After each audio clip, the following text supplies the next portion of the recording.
Welcome to Vizag Property Finder. Subscribe this channel to get more updates about new projects in Visakhapatnam. Friends, ఈరోజు మొదటిసారిగా ఎవరైతే ఇల్లు కొనుక్కుంటున్నారో వాళ్ళ కోసం ప్రత్యేకించి డిజైన్ చేసిన వీడియో ఇది. సో ఈ వీడియో మొత్తం 7 స్లైడ్స్ ఉంటాయండి. ఈ స్లైడ్స్ అనేది తప్పకుండా స్టార్టింగ్ నుండి ఎండింగ్ వరకు చూస్తే మీకు ఇల్లు కొనుక్కోవాలన్నటువంటి ఉన్న డౌట్స్ ఏవైతే ఉన్నాయో ఫస్ట్ టైం కొనుక్కుంటున్నారో వాళ్ళకి అన్నీ క్లియర్ అయిపోతాయండి. సో మీరు ఎవరిని కన్సల్ట్ చేయాల్సిన అవసరం లేదు, ఎవరి సలహాలు తీసుకోవాల్సిన అవసరం లేకుండా డిజైన్ చేసిన వీడియో ఇది. సో ఎక్కడ స్కిప్ చేయకుండా ఎండింగ్ వరకు చక్కగా చూడండి. So each and every part అనేది చక్కగా ఎక్స్ప్లెయిన్ చేసాము ఇందులో. సో ఫస్ట్ మీరు ఇల్లు కొనుక్కునేటప్పుడు మీరు సెలెక్ట్ చేసుకోవాల్సింది అంటే లొకేషన్. అంటే మీకు ఏ లొకేషన్లో ప్రాజెక్ట్ కావాలి, చూస్ డెవలప్మెంట్ ఏరియా లేకపోతే సిటీ ఎక్స్పాండింగ్ ఎటువైపు అవుతుందో మనం అది చూసుకోవాలండి. ఫర్ ఎగ్జాంపుల్ విశాఖపట్నంకి వచ్చేసరికి ఏంటంటే మధురవాడ, కొమ్మాది, పిఎంబాలం ఈ ఏరియా అయితే సిటీ ఎక్స్పాండింగ్ అండి. సో అటువైపు వెళ్తే సుజాత నగర్, చినముష్టివాడ, పెందుర్తి, కొత్త వలస అటువైపు ఎక్స్పాండింగ్ అవుతుంది. సో గాజువాక వైపు వెళ్ళేసరికి కోర్మన్పాలెం, అగ్నంపూడి, సో లంకిలపాలెం టువర్డ్స్ ఆ విధంగా అనేది సిటీ ఎక్స్పాండింగ్ అవుతుంది.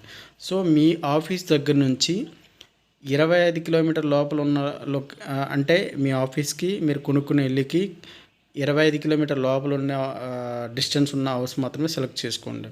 సో ఎందుకు రీజన్ ఏంటంటే మనం ఏంటంటే డైలీ వెళ్ళి రావాల్సి ఉంటుంది. సో డైలీ ట్రావెల్ చేయాలంటే రోజుకి అప్ అండ్ డౌన్ కలిపి 50 కిలోమీటర్స్ అంటే ట్రావెల్ చేస్తాం. దానికంటే ఎక్కువ ట్రావెల్ చేయాలంటే ఇప్పుడైతే చేస్తాం, కానీ ఫ్యూచర్లో చాలా ప్రాబ్లమ్స్ అనేది హెల్త్ రిలేటెడ్ ప్రాబ్లమ్స్ ఉంటుంది కాబట్టి సో అందుకనే తక్కువ రేడియస్లో ఉన్న అంటే 25 km లోపల ఉన్న ప్రాజెక్ట్ని మాత్రమే సెలెక్ట్ చేసుకోండి. సో నెక్స్ట్ ఏంటంటే మీరు తీసుకున్న లొకాలిటీకి సూపర్ మార్కెట్స్ ఎలా ఉన్నాయి, దగ్గరలో ఏమున్నాయి, హాస్పిటల్స్ కానీ, నర్సింగ్ హోమ్స్ కానీ, మెడికల్ షాప్స్ కానీ, ట్రాన్స్పోర్ట్ ఫెసిలిటీ అంటే అక్కడ ఆటోస్ అవైలబుల్గా ఉన్నాయా, బస్ స్టాండ్ దగ్గరలో ఉన్నాయి, సో ఓలా, ఊబర్ ఇటువంటి సర్వీసెస్ ఉన్నాయా లేదనేది మీరు తెలుసుకోవాల్సిన అవసరం ఉందండి. దాంతోపాటు ఏంటంటే schools, colleges and other education institutes ఏమేమి ఉన్నాయో ఆ లొకాలిటీలో సెర్చ్ చేయాల్సిన అవసరం ఉంది. సో గూగుల్లో సెర్చ్ చేసినా మీకు ఆ ఇన్ఫర్మేషన్ అనేది వచ్చేస్తుంది. నియర్ బై స్కూల్స్ అని, నియర్ బై కాలేజ్ అని సెర్చ్ చేస్తే మీకు అక్కడ ఏదైతే బెస్ట్ కాలేజ్ ఉన్నాయో ఆ ఇన్ఫర్మేషన్ కూడా అనేది మీకు వచ్చేస్తుంది. సో అది కూడా చెక్ చేసుకోవాలి. Cross checks with any big drainages and any burial grounds. అంటే మనం కొన్ని దగ్గరలో కొనుక్కునేటప్పుడు ఎదురుగా శ్మశానాలు ఇవన్నీ ఉంటాయి. కొంతమందికి ఏంటంటే శ్మశానాలు ఉంటే కొనబుద్ధి లేదు, కాకపోతే ఇప్పుడు ఆల్మోస్ట్ ఏంటంటే దాని పక్కన కూడా కట్టేస్తున్నారు. సో అది ఎవరిష్టం వాళ్ళది, కొనుక్కున్న వాళ్ళు నచ్చిన వాళ్ళు కొనుక్కుంటారు, లేకపోతే లేదు. ఇంకోటి ఏంటంటే పెద్ద పెద్ద డ్రైనేజెస్ ఉంటాయి. చిన్న డ్రైనేజెస్ అంటే కామన్ అండి, ప్రతి అపార్ట్మెంట్ దగ్గర ఉంటాయి. అంటే పెద్ద పెద్ద డ్రైనేజెస్ ఏవైనా ఉంటాయో అవి అనేది మనం చెక్ చేయవలసుకున్నాం, ఎందుకంటే దానివల్ల వచ్చే స్మెల్ అనేది భరించలేము. చిన్న డ్రైనేజ్ అంటే ఓకే, పెద్ద ఈ డ్రైనేజ్ చిన్న డ్రైనేజ్లన్నీ కలిసి ఒక పెద్ద డ్రైనేజ్గా వెళ్తూ ఉంటాయి. ఆ పక్కన ఎవరైనా కడుతున్నారో అటువంటి ఏమైనా మనం కొనుక్కునే ప్రాజెక్ట్ దగ్గరలో ఉంటే అది చెక్ చేసుకునే అవసరం ఎంతైనా ఉందండి. అంటే నియర్ బై పార్క్స్ ఏమైనా ఉన్నాయి అంటే మార్నింగ్ వాకింగ్ కానీ, ఈవినింగ్ వాకింగ్ కానీ, సో దాంతోపాటుగా సినిమా హాల్స్ కానీ, ఎంటర్టైన్మెంట్ రిలేటెడ్ ఇన్ఫర్మేషన్ కూడా మీరు గ్యాదర్ చేసి ఇప్పుడు ఏంటంటే బిల్డర్ గురించి తెలుసుకోవాలి. Know about the builder history ఏంటి, అతను ప్రీవియస్గా ఏ ప్రాజెక్ట్స్ కట్టారు, అంటే ఎక్కడెక్కడ ఏ ఏరియాలో కట్టారు, సో ఎంతవరకు ఎన్ని కన్స్ట్రక్షన్ చేశారు, సో అవన్నీ తెలుసుకోవాలండి. Feedback from the previous projects clients. అంటే మీరు ఒక ప్రాజెక్ట్కి కంప్లీట్ అయిపోయిన ప్రాజెక్ట్ దగ్గరికి వెళ్తే అక్కడ ఎవరైతే కస్టమర్స్ ఉన్నారో వాళ్ళ ఫీడ్బ్యాక్ తెలుసుకుంటే వాళ్ళు ఈచ్ అండ్ ఎవ్రీథింగ్ అయితే 95% అనేది పీపుల్ అనేది జెన్యున్గా ఫీడ్బ్యాక్ ఇస్తారు. అంటే ప్రాజెక్ట్ ఎలా ఉంది, ఈ తర్వాత ఏమైనా ప్రాబ్లమ్స్ వస్తున్నాయా, లేకపోతే చిన్న చిన్న వర్క్స్ ఏమైనా పెండింగ్ పెట్టి చేయకుండా విడిచిపెట్టేశారా. సో ఇటువంటి ఇన్ఫర్మేషన్ అనేది మీకు కరెక్ట్ ఫీడ్బ్యాక్ దొరికేది ఓన్లీ ఏదైతే ఎగ్జిస్టింగ్ ప్రీవియస్ ప్రాజెక్ట్స్ ఉన్నాయో అక్కడే క్లయింట్స్ మాత్రం ఇస్తారు. మీరు ఫిజికల్గా అక్కడ వెళ్ళి ఏదైతే కట్టారో అక్కడ వెళ్ళి విజిట్ చేస్తే ఆయన కన్స్ట్రక్షన్ క్వాలిటీ తెలుస్తుంది, ప్లస్ అక్కడ ఉన్న రియల్ ఫీడ్బ్యాక్ అనేది మీకు తెలుస్తుందండి. సో నెక్స్ట్ ఏంటంటే బిల్డర్ లొకేషన్. అంటే బిల్డర్ లోకల్ బిల్డరా, లేకపోతే ఎక్కడి నుంచి అయినా వచ్చి ఇక్కడ కడుతున్నారా. సో కొన్ని కంపెనీస్ ఉంటాయి అంటే ఆల్ ఓవర్ మేజర్ సిటీస్లో ఆపరేట్ చేస్తుంటాయి, విశాఖపట్నం, వైజాగ్, బెంగళూరు, విజయవాడ. అండ్ బిల్డర్ యొక్క ఆఫీస్ అడ్రస్ కూడా తెలుసుకోవాలండి. కొన్ని ప్రాజెక్ట్స్ ఏంటంటే ఆఫీస్ అక్కడే కింద ఉంటుంది, కొన్ని అంటే సెపరేట్గా ఆఫీస్ అనేది సిటీలో మెయింటైన్ చేస్తారు, ప్రాజెక్ట్స్ అనేవి అవుట్ సైడ్ రన్నింగ్ అవుతాయి. సో ఆ బిల్డర్ యొక్క ఆఫీస్ అడ్రస్ కూడా మీరు తెలుసుకోవాల్సిన బాధ్యత ఉంటుంది. సో ఇప్పుడు ఏంటంటే అబౌట్ ద ప్రాజెక్ట్. అంటే ప్రాజెక్ట్ గురించి మీకు డీటెయిల్ ఇన్ఫర్మేషన్ తెలుసుకోవాలంటే సైట్ ఎక్స్టెన్షన్ ఎంత, అది ఎన్ని గజాల్లో కడుతున్నారో, సో దానికి ఎన్ని ఫ్లోర్లు టోటల్ ఎన్ని యూనిట్స్ ఉన్నాయి, ఎన్ని ఫ్లోర్లు పర్మిషన్ వచ్చిందో తెలుసుకోవాలి. అండ్ దాంతోపాటు అక్కడ ఇచ్చే ఎమ్యూనిటీస్ ఏమున్నాయి, ఎమ్యూనిటీస్ నెక్స్ట్ స్లైడ్లో చెప్తాను ఏమేమి వస్తాయి, ఎమ్యూనిటీస్ ఏమి ఇస్తున్నారో తెలుసుకోవాలి. యూడిఎస్ అన్డివైడెడ్ షేర్ అంటామండి. అది అంటే అన్డివైడెడ్. ఫర్ ఎగ్జాంపుల్ ఒక 500 గజాలు అనుకోండి. సో 500 గజాల్లో ఒక 10 ఫ్లాట్లు బిల్డర్ కట్టారనుకోండి, మనిషికి 50 గజాలు అనేది ఇస్తారు. సో అది మళ్ళీ ఎస్ఎఫ్టీలో మారిపోయి అనుకోండి, ఒకరికి 1000 ఎస్ఎఫ్టీ, ఒకరికి 2000 ఎస్ఎఫ్టీ వచ్చిందనుకోండి, అక్కడ షేరింగ్ అనేది మారిపోతుంది. సో అది ఎంత వస్తుంది అనేది ఆ ఇన్ఫర్మేషన్ కూడా మీరు తెలుసుకోవాల్సిన అవసరం ఉంటుంది. అంటే అన్డివైడెడ్ ఫ్యూచర్లో ఒక 50 సంవత్సరాల తర్వాత ప్రాజెక్ట్ డిస్మాండ్లింగ్ అయ్యింది అనుకోండి, అప్పుడు మీకు అథారిటీ ఈ అన్డివైడెడ్ షేర్ మీద మీకు అక్కడ ఉన్న మార్కెట్ వాల్యూ మీద మీకు షేరింగ్ అనేది ఉంటుంది. ఫ్యూచర్లో ఒక 50 సంవత్సరాలు అంటే ప్రాజెక్టు డిస్మాండిల్ అయిన తర్వాత దీని ఇంపార్టెన్స్ ఉంటుందండి. ఇప్పుడైతే అంత ఇంపార్టెన్స్ ఉండదు, కాకపోతే అది ఎంత ఇస్తున్నారని తెలుసుకోవాల్సిన ఇన్ఫర్మేషన్ అయితే మీకు కావాలండి.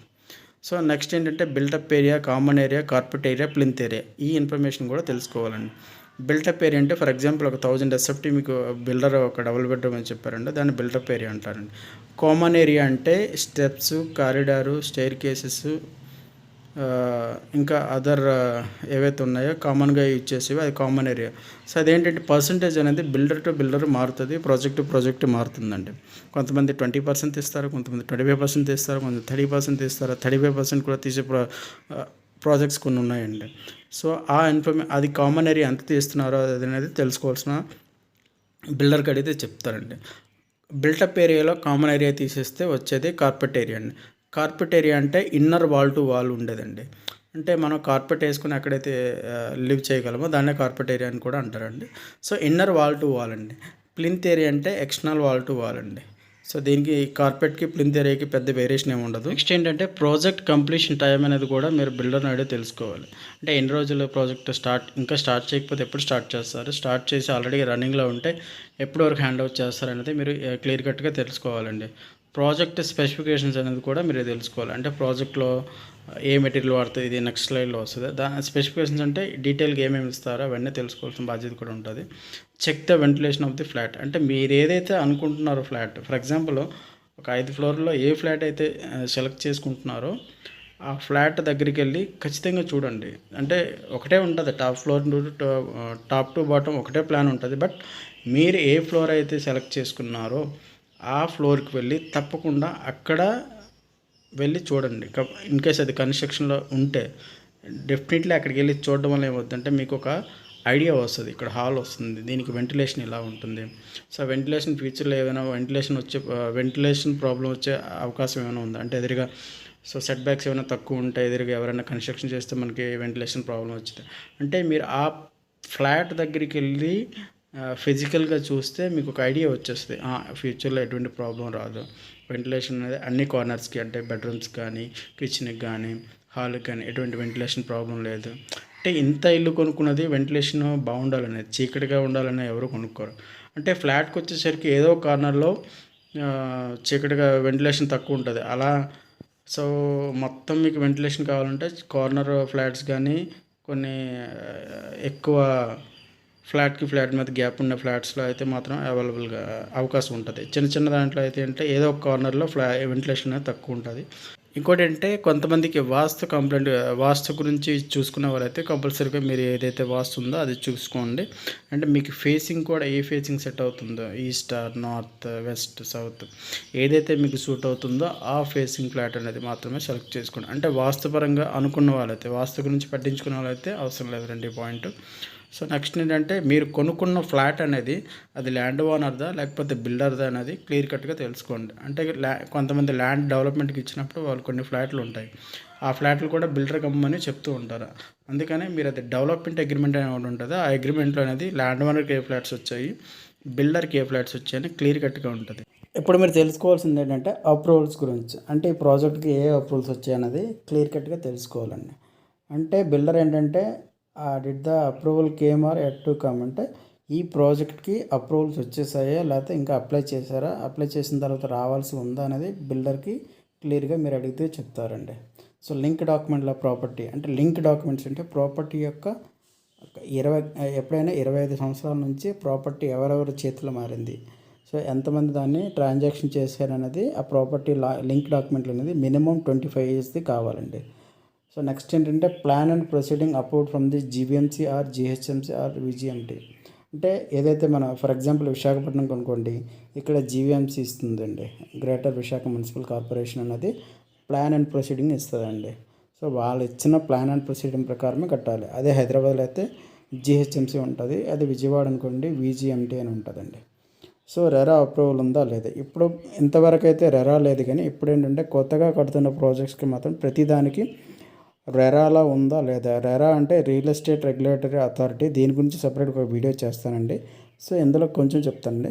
రెరాలో ఎప్పుడు ఉంటుందంటే మినిమం 8 ఫ్లాట్ల పైన ఉంటే, 5 ఫ్లోర్ల కన్నా ఎక్కువ 5 ఫ్లోర్లు ఉంటే కంపల్సరీగా రెరాలో పెట్టాలండి.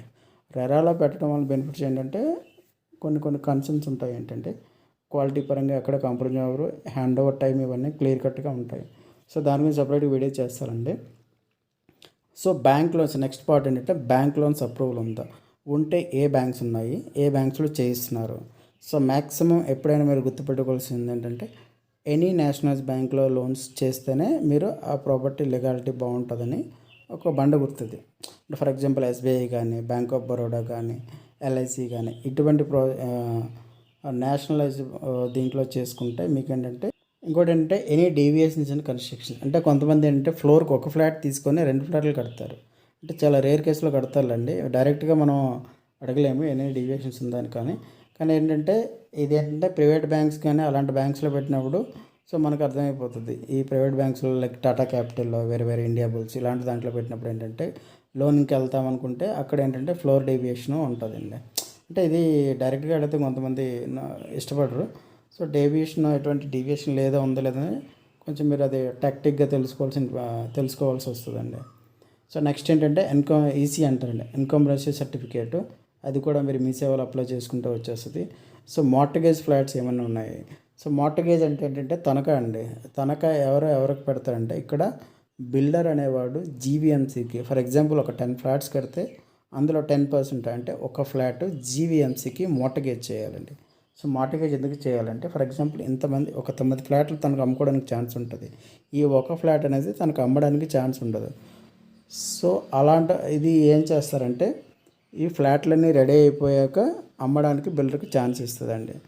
సో ఇన్ కేస్ ఏదైనా బిల్డర్ మధ్యలో కన్స్ట్రక్షన్ కంప్లీట్ చేయకపోతే జీవీఎంసీకి మార్టగేజ్ ఫ్లాట్ తన ఓన్గా అమ్మేసి మిగతా ఫ్లాట్స్ కంప్లీట్ చేసే అధికారం జీవీఎంసీకి ఉంది. అందుకని మార్టగేజ్ ఫ్లాట్ బాగా తెలిసిన వాళ్ళైతే కొనండి.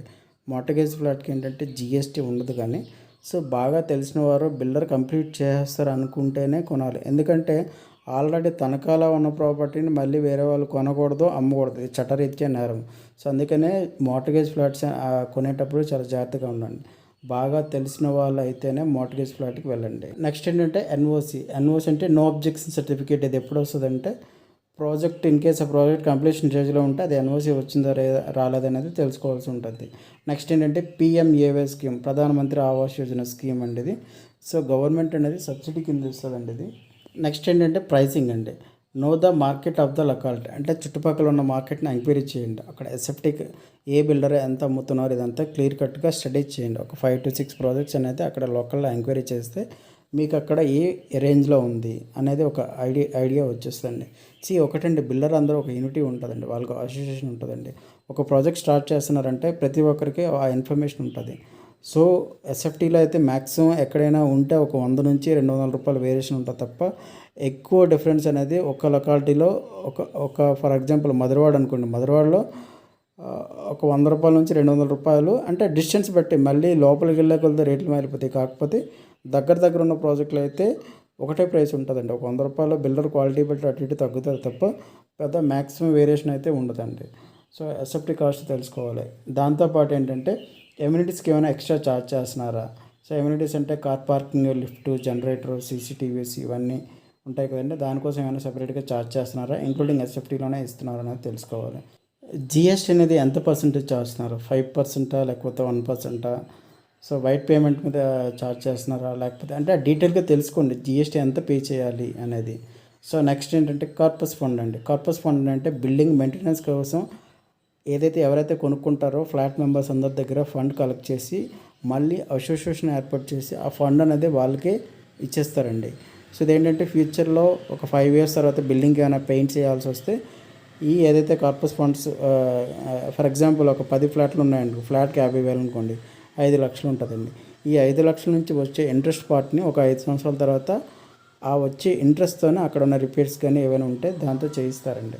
సో అది కార్పస్ ఫండ్ కలెక్ట్ చేస్తున్నారా లేదా చేయట్లేదా, సో మెయింటెనెన్స్ ఛార్జెస్ ఎంత ఉంటాయి, ఉంటే ముందే పే చేయాలా, ఇది కూడా తెలుసుకోవాల్సిన అవసరం ఉంటుందండి. మిస్లీనియస్ ఛార్జెస్ కూడా ఇంకేమైనా ఎక్స్ట్రా ఛార్జెస్ ఉన్నాయో లేదో తెలుసుకోవాలి. లోన్ ప్రాసెస్ గురించి కూడా తెలుసుకోవాలండి. లోన్ ఎవరు బిల్డరే చేయిస్తారా లేకపోతే ఎవరైనా ఎగ్జిక్యూటివ్ అసైన్ చేస్తారా, అంటే మ్యాక్సిమం ఏదో ఒక బ్యాంక్తో వాళ్ళకి టైప్ ఉంటుందండి. సో వాళ్ళ నెంబర్ ఇచ్చేస్తారు, మీరు వాళ్ళతో కోఆర్డినేట్ చేసుకుని మీ యొక్క డాక్యుమెంట్స్ ఇస్తే లోన్ ప్రాసెస్ అయిపోద్దని చెప్తారు. దానికి బిల్డర్ సపోర్ట్ చేస్తారు. లేకపోతే అది క్లియర్ కట్గా తెలుసుకోండి. దానికి ఛార్జెస్ ఎంత అనేది కూడా మీరు అనేది ఆ బ్యాంక్ ఎగ్జిక్యూటివ్తో మాట్లాడుకోండి. అండ్ డాక్యుమెంట్ రైటర్ ఛార్జెస్ కూడా ఎంత ఉంటాయి, సబ్ రిజిస్టర్ ఛార్జెస్ అంటే మన రిజిస్ట్రేషన్కి వెళ్ళేటప్పుడు అక్కడ ఎంత ఛార్జ్ చేస్తున్నారు, సో అదర్ మనం ఇవ్వాల్సిన ఇవి కూడా.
సో నెక్స్ట్ ఇప్పుడు ఏంటంటే రిజిస్ట్రేషన్ ప్రాసెస్ గురించి చెప్తామండి.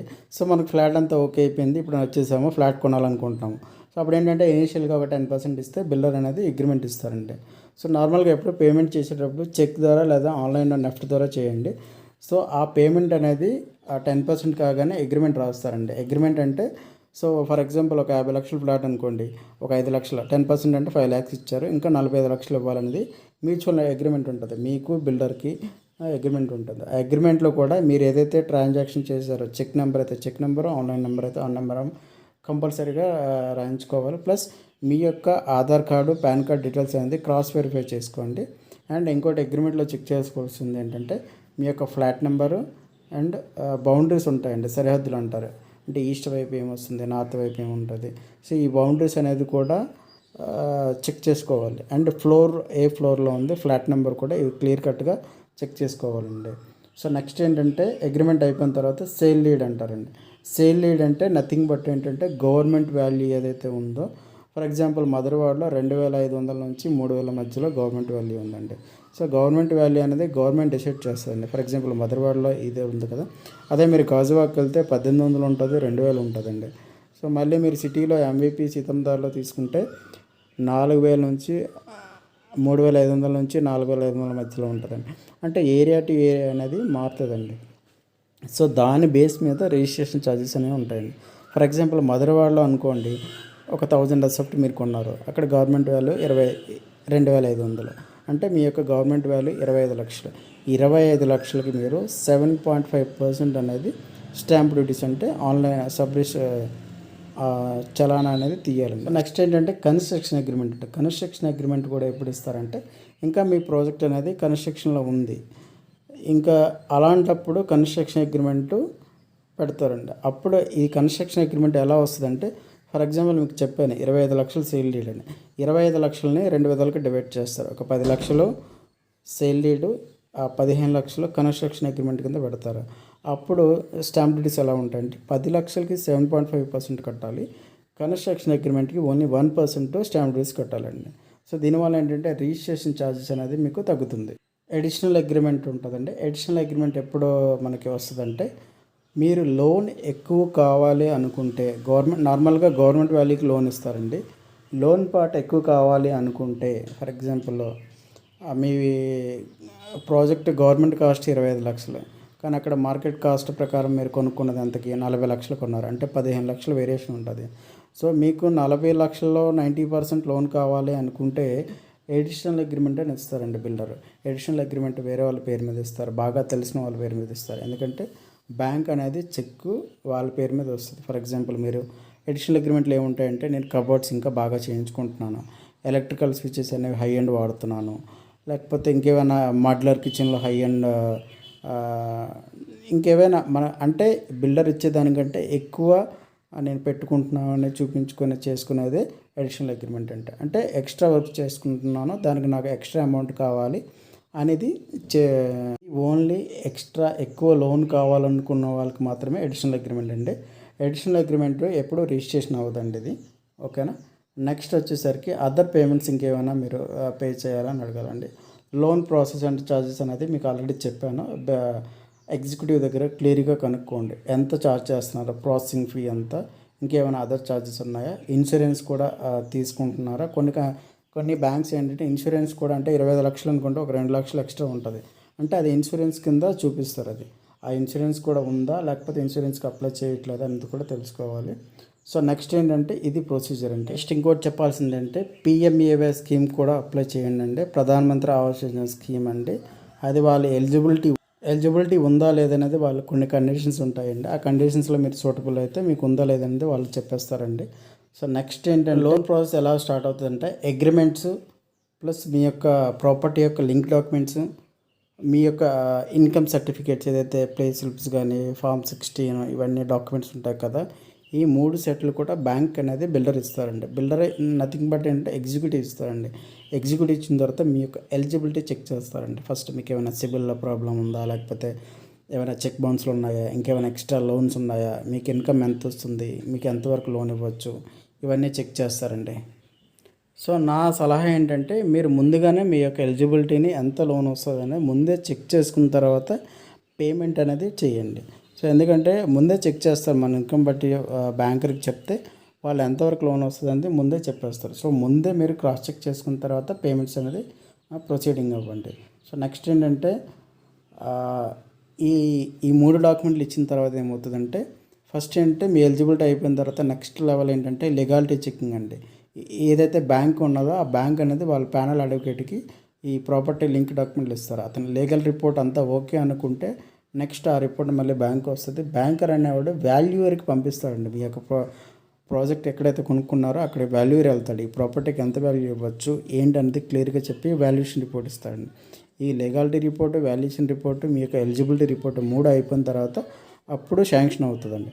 శాంక్షన్ రాగానే మీకు డీడీ వస్తుందండి. ఆ డీడీ పట్టుకొని మీరు నెక్స్ట్ ఏంటంటే రిజిస్ట్రేషన్ మనం చేసుకుంటామండి.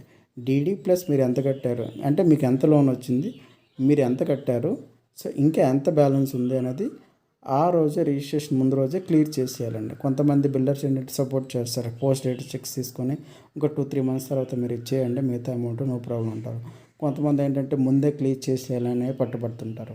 సో అది మీరు క్లియర్ కట్గా మాట్లాడుకోవాలి బిల్డర్తో, మాకు ఈ అమౌంట్ సరిపోవట్లేదండి తర్వాత ఇస్తామన్నది. అది బేస్డ్ ఆన్ బిల్డర్ బట్టి ఉంటుందండి అది. సో ఇవన్నీ అయిపోతే ఆ రోజు రిజిస్ట్రేషన్ ఆఫీస్ దగ్గర మనం డాక్యుమెంట్ రైటర్ దగ్గర చలానా తీయాలండి. ఏదైతే చలానా అమౌంట్కి ఏంటంటే నెట్ బ్యాంకింగ్ కానీ డీడీ కానీ, నెట్ బ్యాంకింగ్ అయితే చాలా ఈజీ అండి, ఒక 5 to 10 minutesలో అయిపోతుంది. ఆ అమౌంట్ అనేది మీకు నెట్ బ్యాంక్ ఉంటే మీ అకౌంట్లో అమౌంట్ ఉంటే ఇమీడియట్గా అయిపోతుంది. చలానా రిసిప్ట్స్ వస్తాయి. ఆ చలానా రిసిప్ట్ పట్టుకొని మనం సబ్ రిజిస్టర్ ఆఫీస్ దగ్గర సో మీరు రిజిస్ట్రేషన్ కోసము అట్లీస్ట్ 1 day అనేది మీరు ముహూర్తం చూసుకుంటారు. చాలామంది ఏంటంటే సెంటిమెంటల్గా తీసుకుంటారు ఫస్ట్ ప్రాపర్టీ కాబట్టి. ఒక ముహూర్తం తీసుకొని ఆ రోజు అనేది మీరు రిజిస్ట్రేషన్ పెట్టుకోండి. సో రిజిస్ట్రేషన్ రోజు ఒకరోజు కంపల్సరీగా లీవ్ పెట్టుకోవాలి. ఎందుకంటే రిజిస్ట్రేషన్ ప్రాసెస్ ఒకరోజు మధ్యలో సర్వర్ ప్రాబ్లం వచ్చి చాలా ఈవినింగ్ నైట్ 8:30, 9 వరకు అయ్యే సందర్భాలు కూడా ఉన్నాయి. కాబట్టి ఆ రోజు మీరు ఏంటంటే 1 day లీవ్ అనేది పెట్టుకోండి. అంటే అయిపోతే ఒక 1/2 hourలో అయిపోయినా ఆశ్చర్యపోవాల్సిన అవసరం లేదంటే మనం ఇచ్చే డాక్యుమెంట్స్ అంటే పర్ డే వాళ్ళ 30 to 50 డాక్యుమెంట్స్ చేస్తారండి. సో వన్స్ రిజిస్ట్రేషన్ అయిపోయిన తర్వాత మీకు ఒక చిన్న స్లిప్ ఇస్తారండి. దాని మీద నెంబర్ వేసి స్టాంప్ వేసి ఇస్తారు. ఆ నెంబర్ అనేది చాలా జాగ్రత్త పట్టుకుంది, డాక్యుమెంట్ నెంబర్ అనేది. ఒక 2-3 days తర్వాత మీకు ఏంటంటే ఒరిజినల్ కాపీ వస్తుంది. ఒరిజినల్ కాపీ అనేది బ్యాంక్ తీసుకెళ్ళిపోతారు. మీకు జిరాక్స్ కాపీ అనేది ఉంటుంది. అది లోన్ క్లియర్ అయ్యే వరకు మీ ఆ జిరాక్స్ కాపీ మీ దగ్గర ఉంటుంది. వన్స్ లోన్ క్లియర్ అయిపోగానే మీకు ఆ ఒరిజినల్ డాక్యుమెంట్ అనేది ఇస్తారండి. అది మీరు పెట్టుకున్న 10 years బట్టి ఉంటుంది, 15 years or 20 years అనేది ఉంటుంది.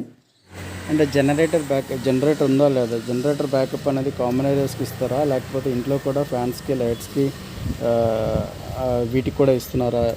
సో ఇలాంటి ఇన్ఫర్మేషన్ అంతా మీరు తెలుసుకోవాలండి. అండ్ సీసీటీవీస్ ఉన్నాయా లేవా, అండ్ జీవీఎంసీ వాటర్ కనెక్షన్ ఎప్పుడు, సో ఓవర్ ట్యాంక్ ఇస్తారా లేకపోతే కింద సంప్లో ఉంటుందా? సో ఇటువంటి ఇన్ఫర్మేషన్ అనేది మీరు తెలుసుకోవాలండి. అండ్ ఫైనల్గా మీకు చెప్పాల్సింది ఏంటంటే, విశాఖపట్నంలో రేట్లు అయితే చాలా అగ్రెసివ్గా పెరుగుతున్నాయండి.